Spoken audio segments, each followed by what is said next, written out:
Welcome to the Project Management Prepcast, helping you prepare for the PMP exam. Here's your instructor, Cornelius Fichtner. Hello and welcome to the Project Management Prepcast. Get ready to fill your mind with more valuable knowledge to help you prepare for the PMP exam. I'm your instructor, Cornelius Fichtner. The Monitor and Control Project Work Process is the focus of this lesson. This process allows stakeholders to gauge and understand better the current status of the project as it is executed, know any steps taken to control the project, see current spend and forecasts for budget, schedule, and scope. Maintaining proper monitoring and control of your project will significantly increase the chance of a successful project while keeping key stakeholders informed about your project health.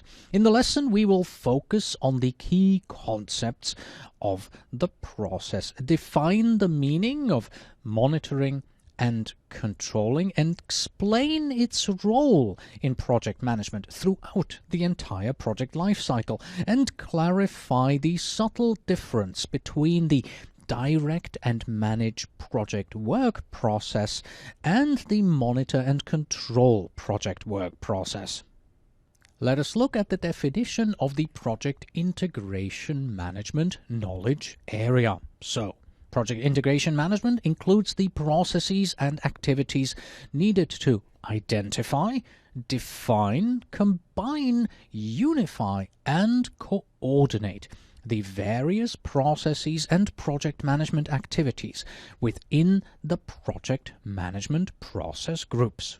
And to help us do all of that, we have 6 processes defined in project integration management, beginning with Develop Project Charter. This is the process of developing a document that formally authorizes the existence of a project and provides the project manager with the authority to apply organizational resources to project activities. At the end of this process, we have a formally approved project, and hopefully we as the project manager are assigned. From here we move on to Develop Project Management Plan, the process of defining, preparing and coordinating all subsidiary plans and integrating them into a comprehensive project management plan.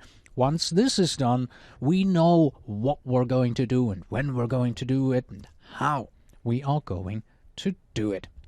And now that we know that, well, let's move on and do it in direct and manage project work, the process of leading and performing the work defined in the project management plan and implementing approved changes to achieve the project's objective. In this process, all the work on your project actually gets done. But where work gets done, things may deviate and we need to bring them back into control. That's what monitor and control project work is all about. This is the process of tracking, reviewing, and reporting the progress to meet the performance objectives defined in the project management plan. With this process, we hope to ensure that we always stay on track. Then we move on to perform integrated change control, because even though we want to stay on track, well, our customers usually want to pull us into various directions, and here's a change request. Oh, and could we not do this, and could we not that? And for this, we have the process of reviewing all change requests, approving changes, and managing changes to deliverables, organizational process assets, project documents, and the project management plan, and communicating their disposition. And finally, when all is said and done, we have to close the project or the phase in the process of finalizing all activities across all of the project management process groups to formally complete the project or phase. And at the end of this particular process, well, we're done. You should know by now that project integration management is the only knowledge area that has at least one process in each of the 5 process groups. And since our focus in this lesson is on monitor and control project work, well, this particular process falls in the aptly named monitoring and controlling process group. Here is the main concept. Throughout the project, we must observe the project's health and monitor its progress. Continuous monitoring tells us whether the project is or is not on track. Using work performance data and other measures, we can compare actual project performance against the project management plan, track and understand the current project performance, and predict or forecast trends. To properly monitor and control project health, you must measure project health. To make this process effective, you collect, assess, and maintain timely and accurate information and measurements on the project. The data is assessed and meaning is made from the findings, trends, and conditions, and overall integrated project performance is identified. And if there is a variance between actual to planned or expected, then there are to be recommendations on how to bring these deviations back under control. In this process, the project management team determines if and when corrective or preventive actions are required. If action is determined, the appropriate changes and improvements are then requested. You may also need to plan as necessary to respond to new risks or mitigate potential risks. And finally, maintaining oversight and evaluation of the implemented changes or improvements made has to be there as well to see if in fact that they are making the improvements that you had envisioned. Most important to remember is that monitoring and controlling occurs fairly consistently throughout the project. Other process groups, they may ebb and flow with intensity over the course of the project. Monitoring and controlling, as you can see here in this figure, arcs from the start to the finish of the project life cycle. You are constantly overseeing and observing your project and making changes at any time it is needed. Understand this graph here for the exam. It says a lot about how a project should be managed. Quickly, let's define each of the words monitoring and controlling to help you differentiate the two terms and how the PMBOK guide addresses them. Monitoring is defined as overseeing, collecting, measuring, and distributing information about how the project team is performing. It also means comparing this progress to our approved baselines and evaluating any trends, forecasts, and predictions from these data. Controlling, on the other hand, is defined as analyzing variances between planned and actual performance, assessing trends, and evaluating alternatives, and recommending action, whether corrective or preventative. Let me give you an easy-to-understand example of this process. Take driving a car. The act of driving itself is execution, or what we can refer to as project performance. Speeding up, speeding down, moving forward along the course can be considered your execution. As you drive, you constantly monitor your speed, your progress, and your path. There are measurements such as miles per hour from the odometer and signposts along the road. Along the way, you make adjustments or corrections based on the actual performance compared to the planned performance. Your passenger in charge of navigation compares location status to planned locations. That status is distributed to others on the team, meaning those in the car, or even to others outside of the car, maybe a social media post. And right in front of your nose, you can see a trend. Your fuel gauge, it's going down. You have to get gas. So you take the preventive measure of stopping and filling at a station in order to make sure that you can actually reach your destination. These actions are all part of monitoring and controlling. Monitoring and controlling on a project, they have the same function: to keep the project on track. Here are some of the specific actions used in this process. Most of these will be second nature to you if you have already managed a few projects. First, you compare your actual performance against the plan. This is, of course, the absolute basis for monitoring and controlling.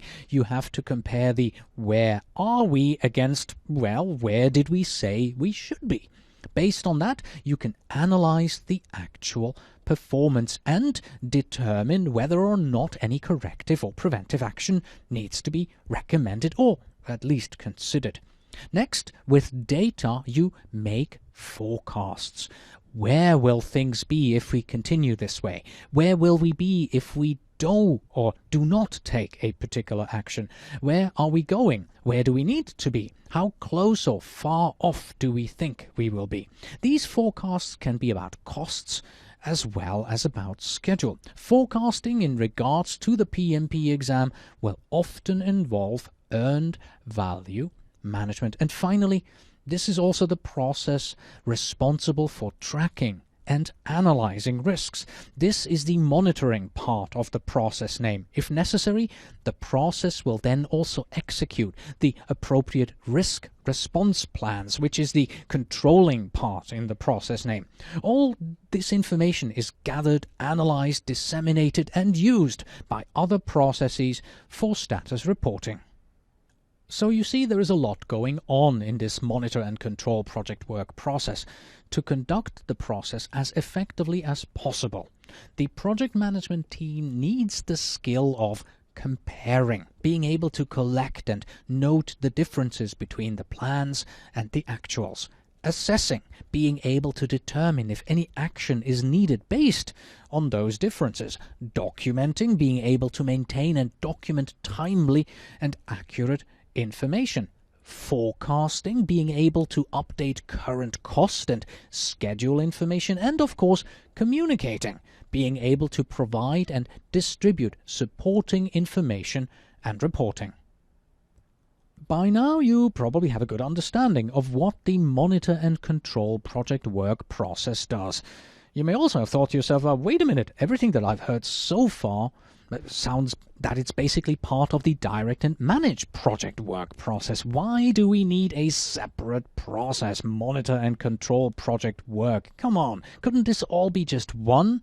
Well, yeah, that may be correct, but in the PMBOK guide, we separate these processes for a few reasons. First of all, they are distinctly different processes. One is focusing on executing, and the other is focusing on monitoring and controlling. They interact differently with the other processes in the PMBOK guide as well, because direct and manage project work ensures that the work is being done, and the monitor and control project work monitors that they get executed the right way. Conducting each of these processes requires a different skill set. Direct and manage requires directive and delegative skills, whereas monitor and control concentrates more on oversight and correction skills. And of course, yes, they have their own sets of inputs, tools, techniques, and outputs. You may very well be doing these processes interchangeably and almost at the same time, but for the purpose of the PMP exam, we separate them out. Here is the overview of all the ITTOs, the inputs, tools, techniques, and outputs from the PMBOK guide in figure 4-8 from the guide. If we look purely at the total number, we have 15 ITTOs. Then we see that this process has the largest total number of all the processes here in integration management. And that makes sense because there are a lot of inputs that we have to consider, analyze, and ensure that everything is going according to plan, and if not, we have to take action and change things. Let's introduce the inputs that we have for this process and then discuss them in more detail. We won't go too deep into this because many of these we have already seen elsewhere. So we have the project management plan as an input, schedule forecasts, cost forecasts, validated changes, work performance information, enterprise environmental factors, and the organizational process assets.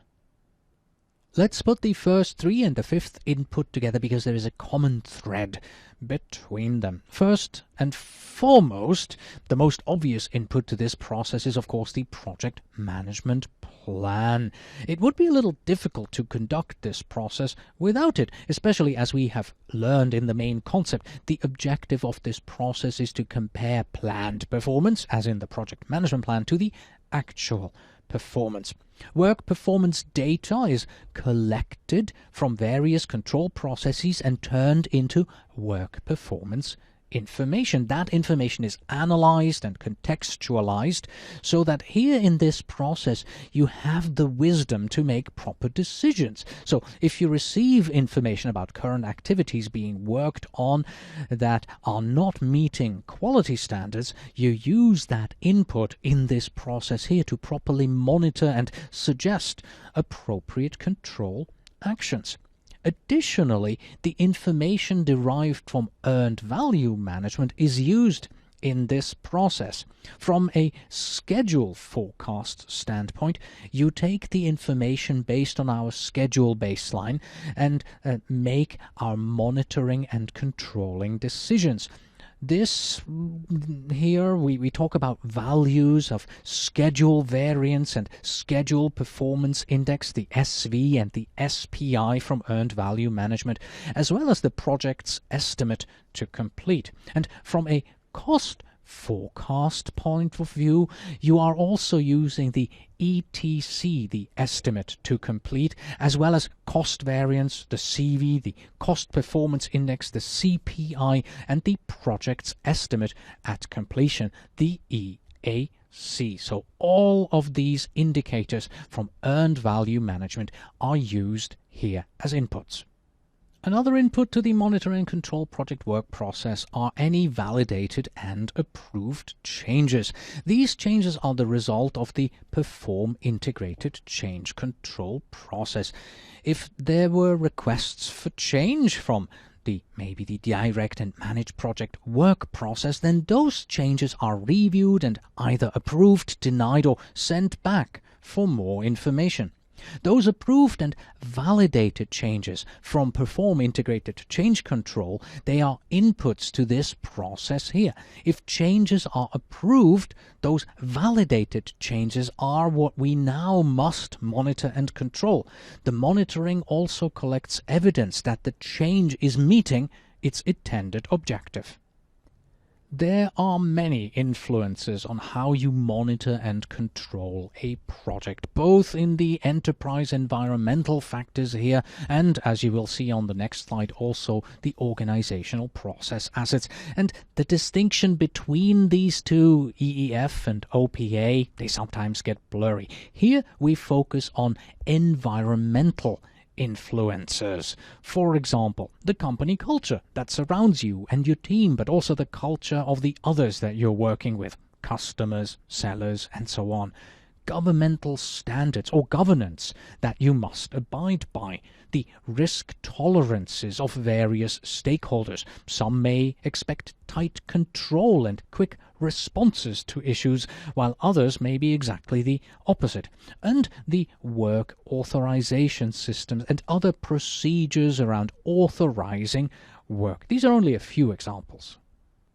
Organizational process assets are also influential in regards to monitoring and controlling, and we use them to ensure that all our organization's rules are being followed, like financial controls procedures, timesheets or accounting codes, issues and defect management, and lessons learned databases, or organizational communication rules, for example, who can speak to the media, and security requirements around access to the buildings, and of course corporate policies such as change control policies. They all influence how you monitor and control your project.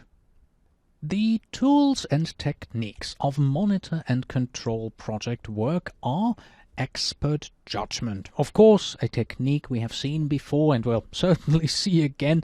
Your ever-growing experience is a big component here. The Project Management Information System, the PMIS, is part of the enterprise environmental factors, and it's the collection of automation and tools to assist you in this or other processes. For a simple example, you may use a tracking tool within your enterprise to collect measurements or other monitoring aspects. That tracking tool is a component of the Project Management Information System of the PMIS. And then we have meetings. They are a regular aspect of reviewing and tracking the project work, like expert judgment, an often occurring tool and technique on our projects. One tool and technique that we want to give greater attention to: analytical techniques. Let's take a deeper look into that one. Starting with the definition from the PMBOK guide, the term analytical techniques refers to all the various techniques used to evaluate, analyze, or forecast potential outcomes based on possible variations of project environmental variables and relationship with other variables. When monitoring and controlling, there are many possible outcomes from so many possibilities. This is where analytical techniques come in handy.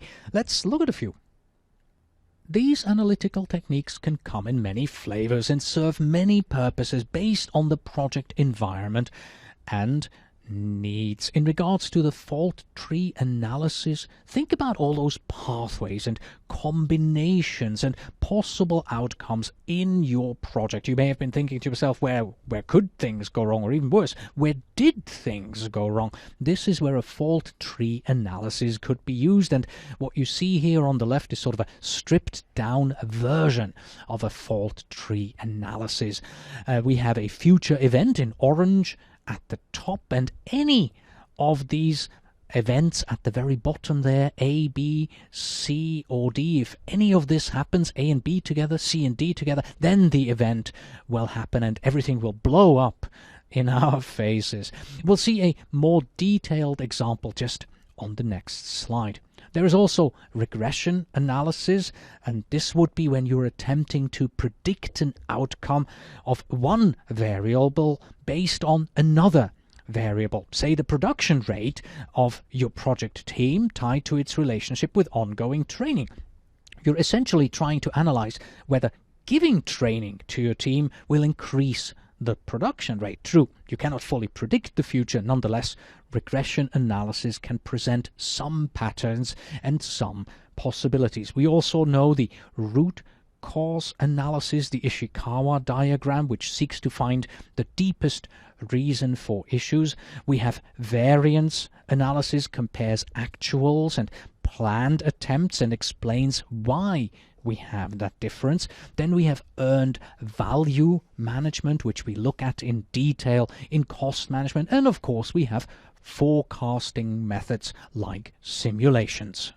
And here is the promised example of a fault tree analysis that we found on the website for Concept Draw, a mind mapping software. This is a much more complex and really quite intuitive sample to visually show what a fault tree diagram looks like. You have a lot of level events that might happen, like the objective is ambiguous at the very bottom left there, or the auditor is unqualified at the bottom right. And when these happen, and if these happen and they aggregate, they will then lead to higher level events and even more higher level events, which at some point will lead to a failure of the audit itself at the top. The four outputs of this process are the change requests, whether they are corrective, preventive, or defect repair style change requests, work performance requests, either physical or electronic, and updates to the project management plan, as well as any updates to other various project documents like the issues log. We mentioned this at the beginning of this lesson. One of the primary goals of the process monitor and control project work is to recommend how to bring deviations back under control. That is accomplished by issuing change requests. You determine if and when actions are required, then make the appropriate recommendations based on your assessment. And you can give 3 types of change requests. Corrective actions. That's an activity attempting to realign project work performance with the project plan. For instance, you realize we're 7 days behind our schedule, and you give a corrective action, a corrective change request to bring that back into control. Preventive action, which is an activity attempting to ensure that future project work performance aligns with the project plans. For example, you notice that a shipment is going to be 7 days late, and the actions that you now suggest on how can we prevent that this shipment arrives on time and is not going to be 7 days late. Or defect repair, which is an activity attempting to modify or fix a non-conforming product or project component. For instance, the last 7 widgets produced have the wrong label imprinted on them, and the actions you suggest to repair that. So what type of sample questions do we see in commercially available tests online or in books? Well, not many, actually. When it comes to questions about this particular process, then, well, in a way, it's kind of overlooked. You have to know the more general aspects of monitoring and controlling, such as a given situation and which is the best practice involved in this and other monitoring and controlling processes. Or you may simply need to know areas of monitoring and controlling, such as risk and monitoring, or scope validation and quality control. For this process, it's really more important for you to understand its basic concept and be able to explain what actions take place so that you can relate to it in a scenario. Let's review.